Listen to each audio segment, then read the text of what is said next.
देख रहे हैं आप लोग स्टेप बाय स्टेप करने से कैसे अपने को एक वो ऐसा पजल का पॉइंट्स मिल रहा है, तो एक जुड़ने के बाद वो फटफट जुड़ते जाते हैं।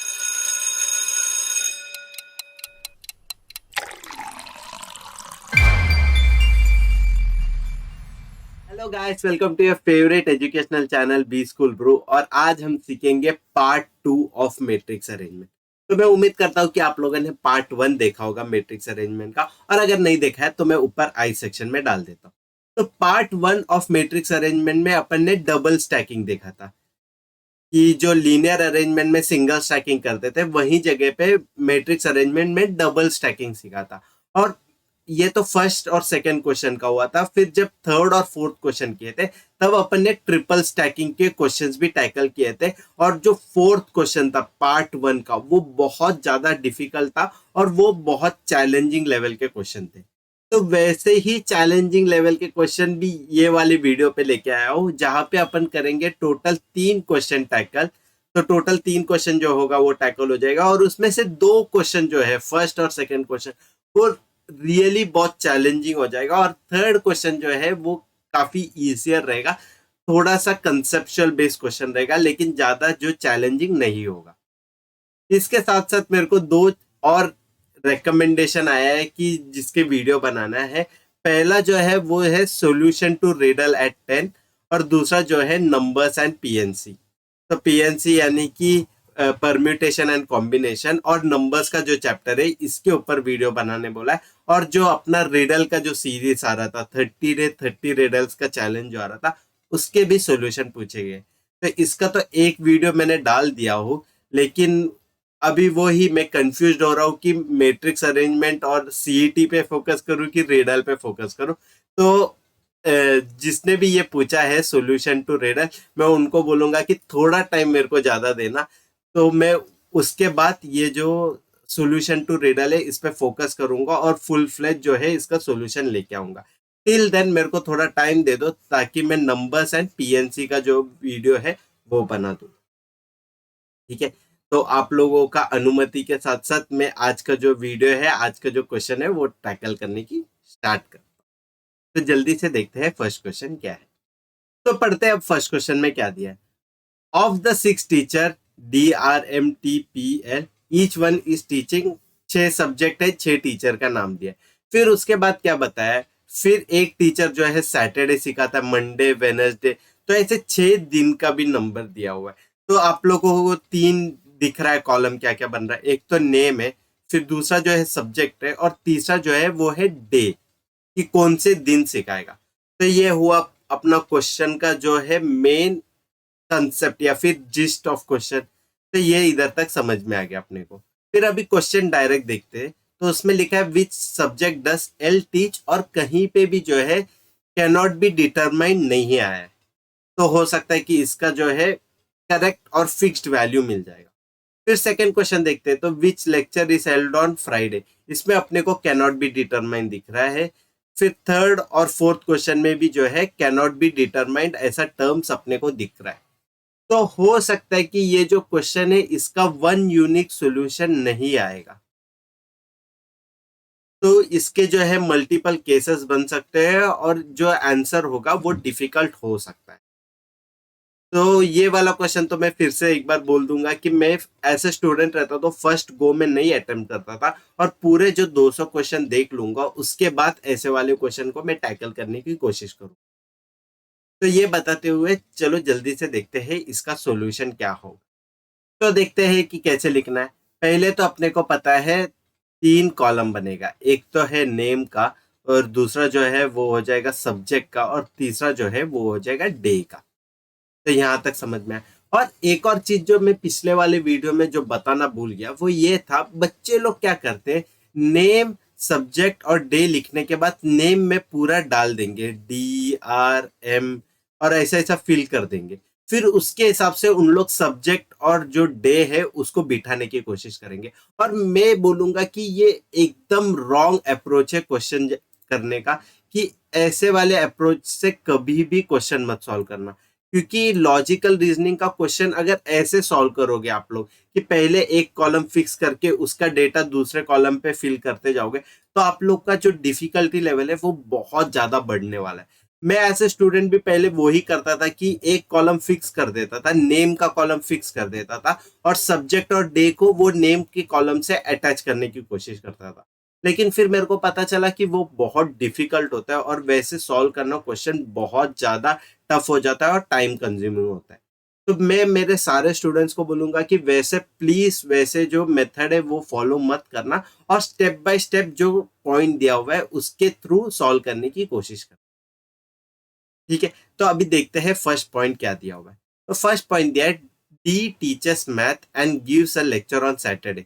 तो ये अपने को पता है कि फुल फिक्स स्टेटमेंट है, कुछ इसमें एम्बिग्यूटी नहीं है, कि ऐसा नहीं है कि कुछ कंफ्यूजन है। तो ये क्वेश्चन, ये पॉइंट को अपन टिक कर देंगे और इसको लिख देंगे। तो नेम में आएगा डी, सब्जेक्ट में आ जाएगा मैथ, और जो डे है उसमें आ जाएगा सैटरडे। तो ये फर्स्ट पॉइंट जो है अपने से पूरी तरीके से हो गया और मैंने उसको टिक कर दिया। अभी सेकंड पॉइंट पढ़ते हैं। तो सेकंड पॉइंट में ये बताया, R's lecture is on Monday. तो ये भी फिक्स्ड है डेटा। तो अपने को पता है आर जो है वो नेम में आएगा और जो लेक्चर है वो आ जाएगा मंडे को। तो सेकंड वाला पॉइंट भी जो है पूरी तरीके से अपने से हो गया। अभी थर्ड पॉइंट पकड़। तो थर्ड पॉइंट में बताया, Marathi lecture is held on Wednesday. तो मराठी सब्जेक्ट में है, लेकिन ये वाला जो पोजीशन है या फिर ये वाला जो लोकेशन है, इधर मराठी नहीं दे सकते अपने को, क्योंकि वो पता है कि अपने को मराठी जो है वो वेनसडे हो जाएगा, और ये आर का जो भी लेक्चर है वो हो रहा है मंडे को। तो फिर मराठी के लिए एक नया लाइन लेंगे। तो यहाँ पे आ जाएगा मराठी, और मराठी का जो डे आ जाएगा वो आ जाएगा वेडनेसडे। तो ये पॉइंट भी हो गया अपने से पूरी तरीके से डन। अभी फोर्थ पॉइंट पढ़ते हैं। तो फोर्थ पॉइंट में क्या दिया, only M and L teachers languages. तो अभी लैंग्वेजेस की बात किया हुआ है। तो यहाँ पे आप लोगों को ये सेट के अलावा थोड़ा सा और जो है कॉमन सेंस और जनरल नॉलेज लगेगा। वो ये है कि साइंस, मैथ, हिस्ट्री, ज्योग्राफी, ये सब सब्जेक्ट है जो लैंग्वेजेस नहीं है। लैंग्वेजेस नहीं है, और लैंग्वेजेस जो है वो है मराठी और हिंदी। जनरली लैंग्वेजेस में क्या क्या होता है, मराठी होता है, हिंदी होता है, और फिर उसके साथ साथ इंग्लिश आता है, संस्कृत आता है, और जर्मन और फ्रेंच अगर आप लोगों का स्कूल में वो ऐसा सब्जेक्ट रहेगा तो वो भी ऐड ऑन होता है। तो लैंग्वेजेस वो सब्जेक्ट हो गए जो आप लोग कम्युनिकेशन में यूज करते हैं। तो साइंस, मैथ, हिस्ट्री, ज्योग्राफी तो आप लोग कम्युनिकेशन में नहीं यूज कर सकते हो, तो इसीलिए वो लैंग्वेजेस में नहीं आएगा, और मराठी और हिंदी जो है वो लैंग्वेजेस में आ गया। तो एम और एल टीचर जो है वो लैंग्वेजेस सिखाते हैं।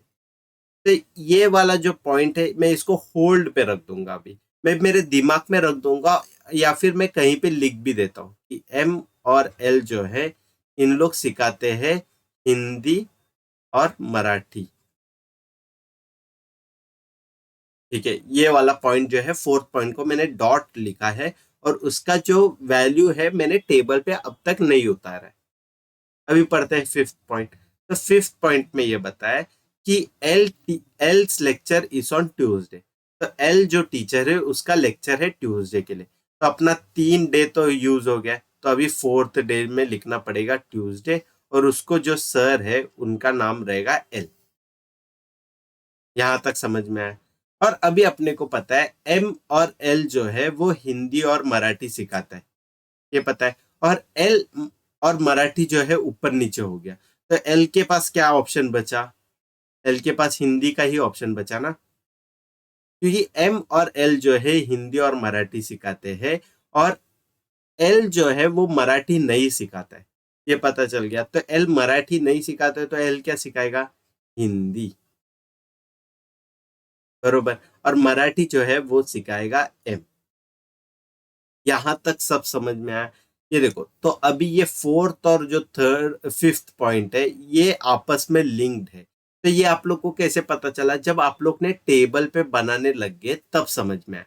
कि एल और मराठी जो है दूर हो गया, और तो फिर एल मराठी नहीं सिखा रहा, तो एल जो है वो सिखा रहा है हिंदी। ठीक है, तो ये वाला पॉइंट भी जो है अपने से टैकल हो गया, फोर्थ और फिफ्थ पॉइंट। तो अभी सिर्फ 6 पॉइंट बचा, तो 6 पॉइंट में क्या दिया है, T teachers history on Thursday, ये पूरा क्लियर कट स्टेटमेंट दिया हुआ है। तो टी जो है वो सिखाएगा हिस्ट्री, और वो भी कौन से दिन को, थर्सडे को। यहां तक अपने को जो है पूरा 6 पॉइंट पड़े, और 6 टेबल जो है उसके वैल्यूज जो है टेबल में लिख दिए। अभी अपने को पता है 1 2 3 4 5, सिर्फ 5 रो भरा है अपने पास, और अपने को पता है कि 6 टीचर है करके। तो जो बचा हुआ है वो वैल्यू जल्दी से लिख देंगे। तो अभी DRM और T और L हो गया, P पेंडिंग है, तो P पेंडिंग है तो मैं इधर P लिख दूंगा, तो ये 6th टीचर का नाम हो गया। अभी जो सब्जेक्ट है, सब्जेक्ट में इधर एक ब्लैंक स्पेस है, तो उसके कारण जो है अपन फिक्स नहीं बता सकते, फिर भी चेक कर लेते कि मैथ्स कट गया है, मराठी कट गया है, हिंदी कट हो गया है, और हिस्ट्री भी जो है कट हो गया, तो साइंस और ज्योग्राफी बचा है। तो या तो यहाँ पे साइंस या ज्योग्राफी होगा, या फिर यहाँ पे ज्योग्राफी या साइंस हो जाएगा। ये समझ में आ गया कि दो ऑप्शन है, तो उसको अब मैंने इंटरचेंज करके दोनों तरफ लिख दिया, ऊपर लिख दिया साइंस ज्योग्राफी, नीचे लिख दिया ज्योग्राफी और साइंस। अभी अपन डे के तरफ देखते हैं, तो मंडे हो गया, ट्यूसडे, वेनसडे, थर्सडे, और फ्राइडे नहीं हुआ है, तो ये फ्राइडे आ जाएगा यहाँ पे। सिंपल। तो यहाँ पे अपना जो है पूरा टेबल भर गया है, और अपने को पता है सिर्फ ये एक छोटा सा एम्बिग्यूटी है जो है सब्जेक्ट को लेके, कि ज्योग्राफी और साइंस में से टी और आर क्या सिखाएगा वो फिक्स नहीं है। बाकी अपना पूरा जो टेबल है वो 100% कंप्लीट हो गया। तो इसको मैं एक प्रॉपर टैबुलर फॉर्मेट में लिखता हूँ, और फिर देखते हैं क्वेश्चन टैकल करने की कोशिश करते हैं। तो जल्दी से मैं टैबुलर फॉर्मेट में बना देता हूँ। तो अभी मैंने ये टेबल जो है ये यहाँ पे निकाल दिया। तो अभी ये टेबल के थ्रू अपन क्वेश्चन अटेम्प्ट करने की कोशिश करते हैं। तो क्या दिया है first question, which subject does L teachers. तो एल का जो सब्जेक्ट है वो पूछा है, तो वो अपने को पता है हिंदी है कर। तो फर्स्ट जो क्वेश्चन आएगा इसका आंसर हो जाएगा 2, हिंदी। तो एल का जो सब्जेक्ट है वो आया हिंदी। अभी सेकंड क्वेश्चन पढ़ते हैं। तो सेकंड क्वेश्चन में बताया कि which lecture is held on Friday. तो फ्राइडे को कौन सा लेक्चर हुआ है ये पूछा है। तो या तो ज्योग्राफी हो सकता है या तो साइंस हो सकता है। तो अभी एक एम्बिग्यूटी है ये क्वेश्चन में। तो ये वाला क्वेश्चन का जो करेक्ट आंसर हो जाएगा वो हो जाएगा कैन नॉट बी डिटरमाइंड। ठीक है, तो ये समझ में आया कि कैन नॉट बी डिटरमाइंड। अभी ये वाला जो क्वेश्चन है ना, ये रिफ्रेश भी हो सकता था। ये रिफ्रेश ऐसा हो सकता था, which of the following lectures can be held on Friday. Can एक एक्स्ट्रा वर्ड आ सकता था, can be held on Friday, और उसमें ज्योग्राफी नहीं दिया होता, और मैथ, साइंस, मराठी, हिंदी, ऐसे 4 ऑप्शन देते थे, तो आप लोग लिख सकते थे साइंस करके। अभी साइंस और ज्योग्राफी दोनों साथ में रहता तो प्रॉब्लम होता था। अगर साइंस या ज्योग्राफी में से कोई एक दिया होता है और क्वेश्चन में कैन वर्ड यूज किया होता था, तो आप लोग जो है ये क्वेश्चन अटेम्प्ट कर सकते थे विदाउट सेइंग कि कैन नॉट बी डिटरमाइंड। यहां तक समझ में आया। अभी पढ़ते हैं थर्ड क्वेश्चन क्या दिया। तो थर्ड क्वेश्चन में ये दिया है, if the science lecture is held on Friday. तो देखो इसमें एक कीवर्ड जो है वो ध्यान देना, इफ वाला। तो क्या बताया, if the science lecture is held on Friday, तो यहां से ज्योग्राफी कट हो जाएगा। तो फर्स्ट पोजीशन से ज्योग्राफी कट हो गया, तो यहाँ पे भी फर्स्ट पोजीशन से जो है साइंस कट हो जाएगा। तो ये समझ में आया। तो साइंस लेक्चर जो है वो फ्राइडे हो गया है। तो हु टीचर्स ज्योग्राफी पूछा, तो ज्योग्राफी जो आएगा वो आएगा सर आर के तरफ से, बरोबर ना।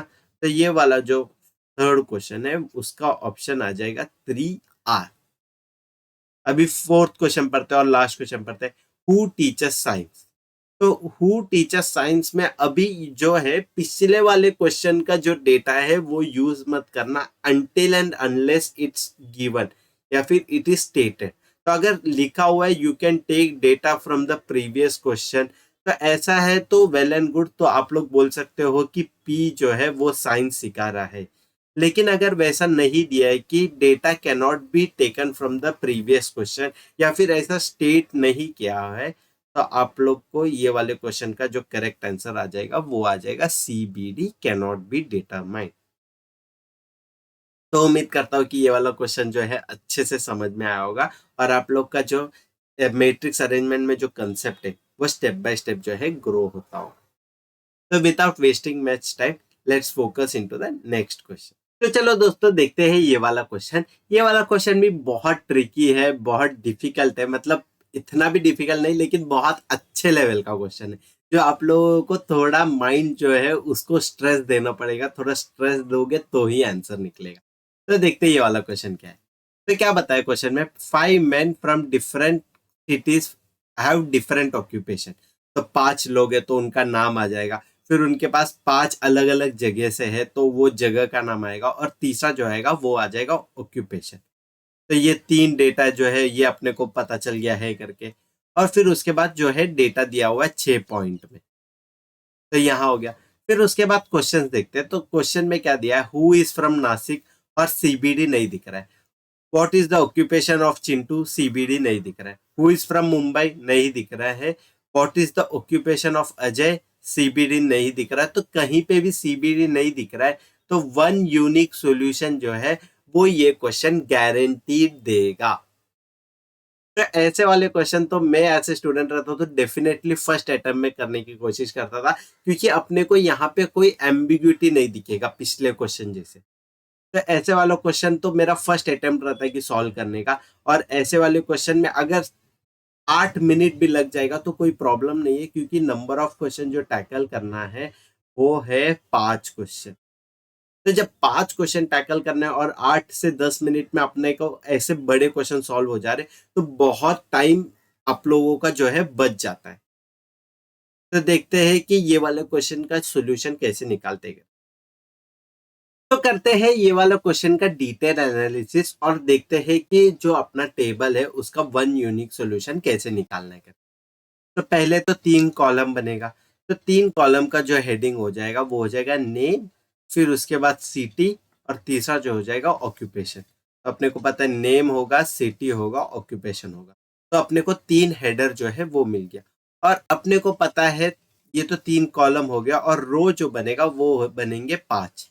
तो 1 2 3 4 5, ऐसे 5 रो बनेंगे और 3 कॉलम बनेंगे। ठीक है, तो अभी फर्स्ट और जो 6 पॉइंट दिया हुआ है वो एक एक स्टेप बाय स्टेप पढ़ते हैं और देखते हैं कि कैसे टैकल करना है ये वाला क्वेश्चन को। तो फर्स्ट पॉइंट पढ़ेंगे। तो फर्स्ट पॉइंट में क्या दिया है, the painter is from Mumbai, Ajay and Vijay are not painters. तो अभी फर्स्ट पॉइंट में मैं 2 पॉइंट एडिशनल देख सकता हूँ, एक तो 1A है और ये है 1B। तो 1A मेरे लिए यूजफुल है, तो मैं 1A पे टिक मार दूंगा। तो 1A पे टिक मार दूंगा और उसको जो है लिख दूंगा जो है कि सिटी है मुंबई और ऑक्यूपेशन जो है वो है पेंटर का। यहां तक समझ में आया। The painter is from Mumbai, तो सिटी मुंबई लिख दिया, पेंटर का ऑक्यूपेशन दे दिया। और Ajay and Vijay are not painter, तो उसको जो है मैंने होल्ड पे रख दिया। तो ये वाला मेरा जो पूरा पॉइंट है वो तो अभी भी होल्ड पे ही है, क्योंकि उसका एक पार्ट ही जो है मैंने अभी तक यूज किया। भी पढ़ते हैं नेक्स्ट पॉइंट। तो नेक्स्ट पॉइंट क्या बताया, Chintu is not a cook और banker and is not from Aurangabad और नासिक। तो ऐसे बताया हुआ है, तो ये मेरे को और उलझा ही देगा ये वाला डेटा लिखने पे, क्योंकि इस पे पता है नॉट कुक नॉट बैंकर, लेकिन कौन है वो तो क्लियरली बताया नहीं है। तो ये वाला पॉइंट को जो है मैं होल्ड पे रख दूंगा और थर्ड पॉइंट पे जाऊंगा। तो थर्ड पॉइंट में क्या दिया है, Eklavya is the poet and he is not from Pune और नासिक। तो देखो अभी इसमें जो एक पार्ट जो है वो अपने को क्लियरली बता रहा है। तो वो क्या है, एकलव्य पोएट है करके। तो एकलव्य पोएट है तो उसको लिख देंगे एकलव्य इज पोएट, तो उसका ऑक्यूपेशन में आ जाएगा पोएट। लेकिन उसका जो प्लेस है वो अभी भी पेंडिंग है, वो अपने को नहीं पता है। लेकिन अपने को इतना पता है कि वो पुणे और नासिक से जो है नहीं है। तो ये वाला पॉइंट भी होल्ड पे ही रहेगा, और अब तक जो है एक भी क्वेश्चन नहीं है जो क्लियर कट सब डेटा मिला हुआ है करके। तो उम्मीद तो यहाँ तोड़ेंगे नहीं और आगे पढ़ते जाएंगे कि क्या क्या दिया है करके। अभी फोर्थ क्वेश्चन जो पॉइंट है वो पढ़ने पे ये पता चल रहा है कि देव इज नॉट एन इंजीनियर और cook, he is not from Pune और नागपुर। तो ये पॉइंट फिर से अपने को होल्ड पे रखना पड़ेगा क्योंकि अपने को जो डेटा है क्लियर कट नहीं पता चल रहा है इसमें से भी। और फिफ्थ पॉइंट पे जाएंगे। तो फिफ्थ पॉइंट ये बताया कि the engineer is from Pune and the poet is from Nagpur. Thank God ये वाला पॉइंट दिया हुआ है, वरना तो पूरा जो 6 पॉइंट पढ़ने के बाद भी अपन एक कंक्लूजन में नहीं पहुंच पाते। तो यहाँ पे अपने को एक क्लियर कट स्टेटमेंट मिल रहा है, तो ये वाले पॉइंट को मैं फुल टिक कर दूंगा। तो वो क्या है, इंजीनियर इज फ्रॉम पुणे, तो यहाँ पे पुणे लिख दूंगा मैं, और उसका जो ऑक्यूपेशन है वो मैं लिख दूंगा इंजीनियर का। ये हो गया। तो इसका फर्स्ट पार्ट जो है वो खत्म हो गया। और सेकेंड पार्ट में ये बताया कि पोएट जो है वो नागपुर से करके। तो पोएट मेरे को पहले ही पता था, तो उसका जो ये है सिटी है वो लिख दूंगा मैं नागपुर करके। तो फिफ्थ पॉइंट जो है ये बहुत क्रूशियल पॉइंट था, और इसमें से अपने को जो है बहुत ज्यादा डेटा मिल गया। तो फिफ्थ पॉइंट खत्म हो गया यहाँ पे। अभी सिक्स पॉइंट पे पढ़ते। तो सिक्स पॉइंट ये बताया कि Ajay is not from Aurangabad और पुणे करके। ठीक है, तो औरंगाबाद और पुणे से भी नहीं है, and he is not cook और इंजीनियर। तो अजय जो है वो ना कुक है, ना इंजीनियर है, ना औरंगाबाद है, ना पुणे से है करके। और इसके अलावा अपने को एक और डेटा जो है अजय का पता था कि अजय पेंटर भी नहीं है करके।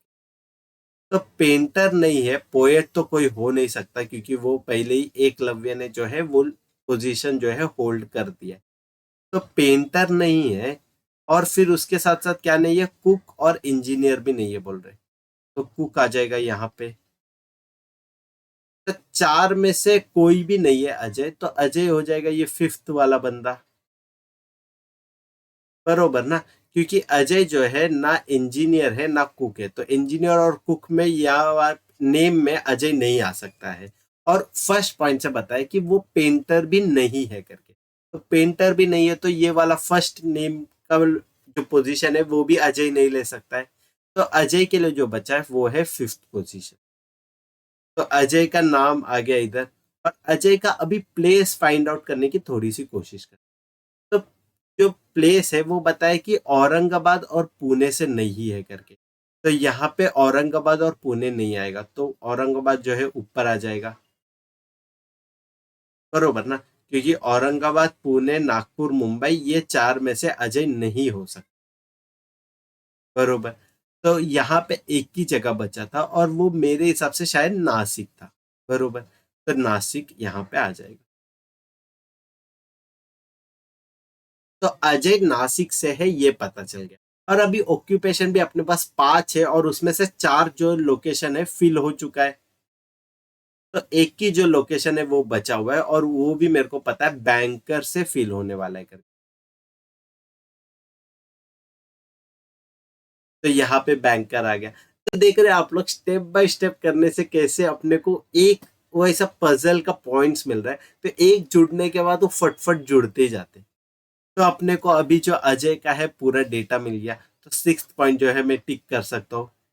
अभी फोर्थ पॉइंट फिर से पढ़ता हूँ। तो देव इज नॉट द इंजीनियर और द कुक। तो इंजीनियर भी नहीं है, कुक भी नहीं है। तो ये दो लोकेशन में देव नहीं आ सकता है। तो देव के लिए बचा कौन सा, फर्स्ट पोजीशन। तो यहाँ पे आ जाएगा देव। तो देव का भी पूरा डिटेल मिल गया। फिर अभी फिर से पढ़ते, अभी थर्ड पॉइंट पढ़ते। तो थर्ड पॉइंट का तो पूरा डेटा अपने को मिल गया था, एकलव्य के ऊपर था। अभी चिंटू का जो पॉइंट है वो पढ़ने की कोशिश। तो Chintu is not a cook और बैंकर। तो कुक भी नहीं है, बैंकर भी नहीं है, तो चिंटू का जो लोकेशन है वो यहाँ पे आ जाएगा, बरोबर ना।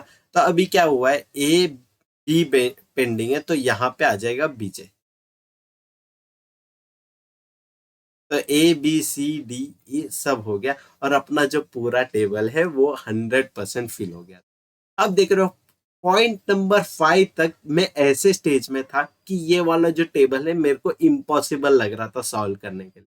और उसके बाद जब वो टेबल बन गया, और उसके बाद अपने को सिक्स्थ पॉइंट, फिफ्थ पॉइंट से इतना डेटा मिल गया कि मेरा पूरा टेबल ऑलमोस्ट बनते हुए मेरे को दिखने लग गया। तो ऐसे ही होता है जब आप लोग अभी सीईटी दे रहे हो, तो ऐसा 6-7 पॉइंट दे दिया होगा और आप लोग को लग रहा है फर्स्ट 4 पॉइंट से कुछ डेटा ही नहीं मिल रहा है और उससे आप लोग जो है आंसर निकाल ही नहीं पा रहे हो।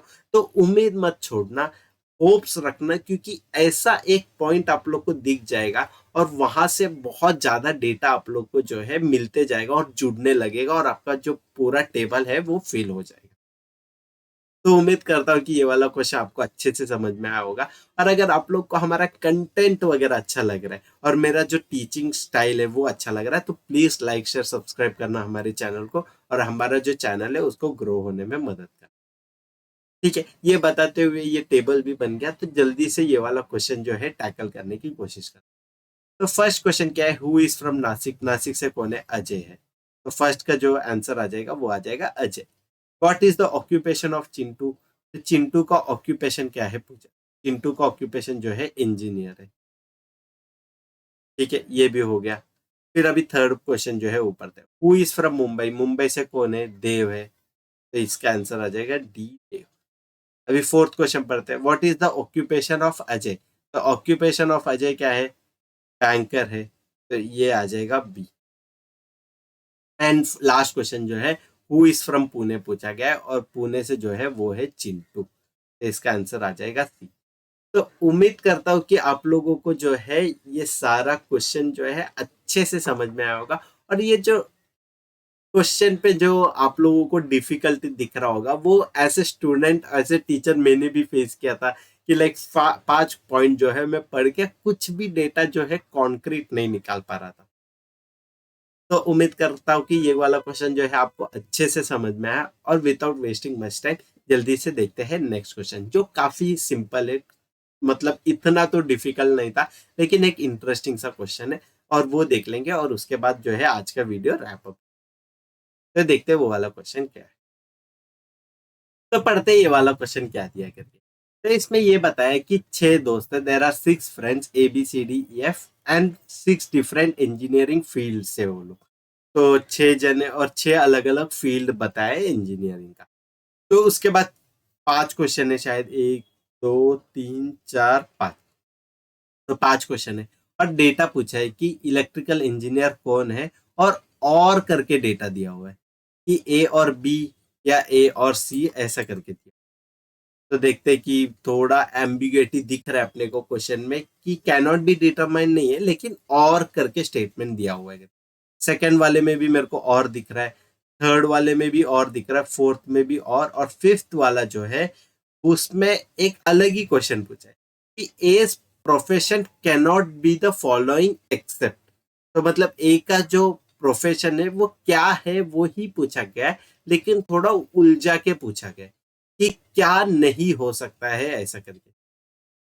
ठीक है, तो क्या नहीं हो सकता वैसे करके क्वेश्चन में पूछा गया है और देखते कि ये वाला क्वेश्चन को कैसे टैकल करना है।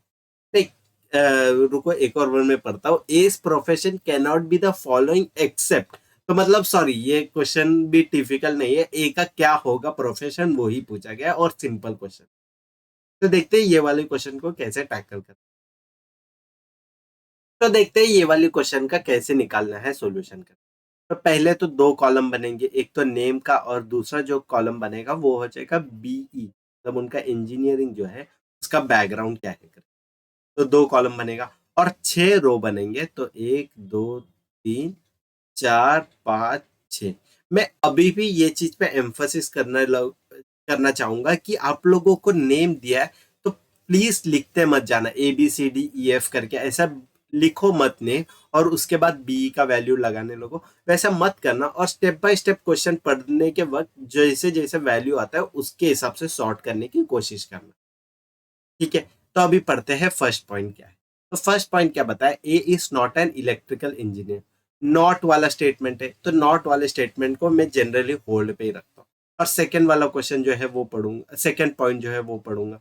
तो सेकंड पॉइंट बताया कि D is an aeronautical engineer. तो ये मेरे को क्लियर स्टेटमेंट मिला है, तो डी का जो है मैं वो लिख दूंगा एरोनॉटिकल इंजीनियर।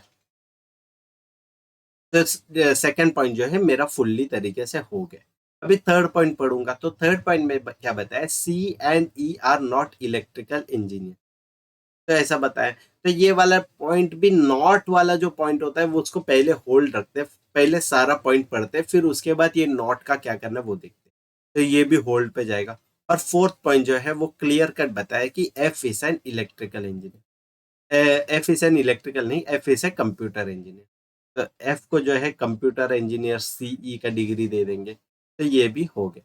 अभी फिफ्थ पॉइंट पढ़ते, A and C are not chemical engineer, तो नॉट का पॉइंट है तो अभी फिर से होल्ड में गया। And one of the friends is mechanical and civil engineer.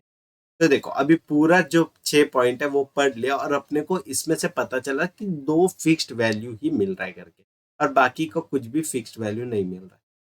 तो ये सेकंड और फोर्थ पॉइंट छोड़ने के बाद 1, 3 और फिफ्थ पॉइंट पढ़ते, क्योंकि सिक्स पॉइंट तो सिर्फ ये बताए कि मैकेनिकल इंजीनियर और सिविल इंजीनियर का भी पोजीशन अवेलेबल है करके, किसी का मतलब कोई नेम उससे एसोसिएटेड नहीं है। तो सिक्स वाला पॉइंट तो सिर्फ जनरल डेटा है समझ के वो नेग्लेक्ट कर देंगे, और 1, 3 और 5 ही अपना रिमेनिंग जो पॉइंट है वो एज्यूम कर। बरोबर, यहां तक सब समझ में आया, क्लियर समझ में आया। तो अभी क्या बताया है कि ए इलेक्ट्रिकल इंजीनियर नहीं है, तो ए इलेक्ट्रिकल इंजीनियर नहीं है, तो ए की जगह पे इलेक्ट्रिकल नहीं लिखते हुए नीचे लिख देंगे इलेक्ट्रिकल इंजीनियर। और क्या बताया, ए केमिकल इंजीनियर भी नहीं है करके, तो ए के नीचे केमिकल इंजीनियर भी आ जाएगा। बरोबर। तो अभी जो अपने पास दो ऑप्शन अवेलेबल है, और अपने को पता है मैकेनिकल और सिविल ही है करके, तो हो सकता है यहाँ पे मैकेनिकल और सिविल आएगा करके। तो अगर उधर मैकेनिकल आ जाएगा तो इधर सिविल आ जाएगा, और इधर सिविल आ जाएगा तो इधर मैकेनिकल आ जाएगा। तो ये वाला जो पॉइंट है अपन ने ये यूज कर दिया।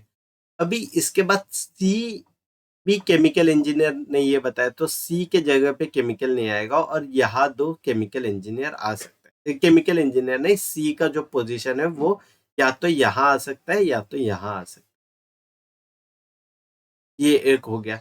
अभी C and E are not electrical engineer ऐसे भी बताए, तो इलेक्ट्रिकल इंजीनियर से सी कट गया, तो सी कट गया तो सिर्फ यही वाले लोकेशन में सी हो सकता है, तो इसको सी फिक्स कर देंगे।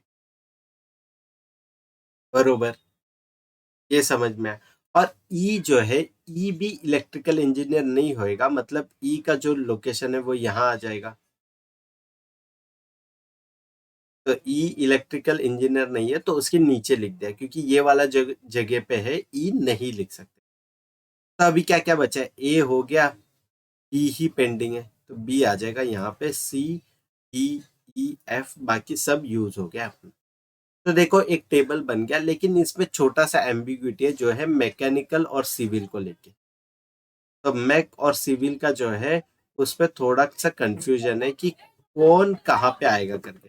तो अगर इफ वाला कुछ स्टेटमेंट दिया होगा तो अपन लिख सकते थे कि क्या आएगा करके, ए और सी का जो जो इंजीनियरिंग का बैकग्राउंड है वो क्या है करके, वरना नहीं लिख पाएंगे और एक एम्बिग्यूटी रहेगा और कैनॉट बी डिटरमाइंड आएगा करके इसका आंसर।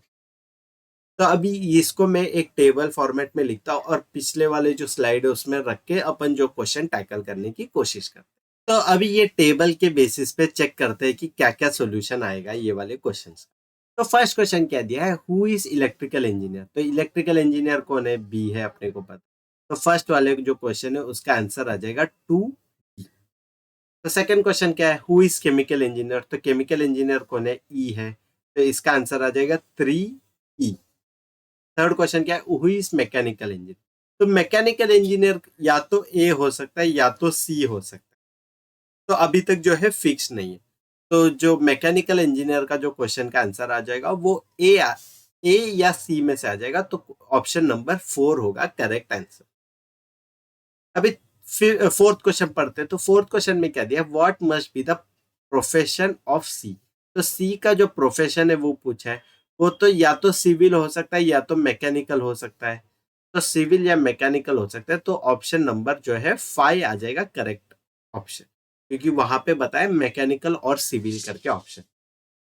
यही पढ़ते फिफ्थ और लास्ट क्वेश्चन क्या है, तो S profession cannot be the following except, तो ऐसा बताया, तो ए के पास या तो मैक हो सकता है या तो सिविल हो सकता है। तो कंप्यूटर नहीं हो सकता है, इलेक्ट्रिकल नहीं हो सकता है, केमिकल नहीं हो सकता है, एरोनॉटिकल नहीं हो सकता है। तो बचा क्या? बचा हुआ सिर्फ मैक, सिर्फ सिविल। तो सिविल और मैक में से ऑप्शन था और सिर्फ सिविल जो है वो बचा। तो ये वाले क्वेश्चन का भी आंसर जो आएगा वो आ जाएगा 1 सिविल। तो उम्मीद करता हूँ कि ये वाला क्वेश्चन आपको अच्छे से समझ में आया होगा, और ये वाला क्वेश्चन नहीं, आज के जो तीनों क्वेश्चन थे वो आपको अच्छे से समझ में आया होगा, और आप लोग को जो मैट्रिक्स अरेंजमेंट का जो कंसेप्ट है वो आप लोग का जो है डेवलप हो गया होगा। तो अगर आप लोग को हमारा कंटेंट वगैरह अच्छा लग रहा है तो प्लीज लाइक शेयर सब्सक्राइब करना हमारे चैनल को, और हमारा जो चैनल है उसको ग्रो होने पे मदद करना। तो जल्दी से मिलते हैं अगले वाले वीडियो पे। Till than happy studying, happy brewing. चलो।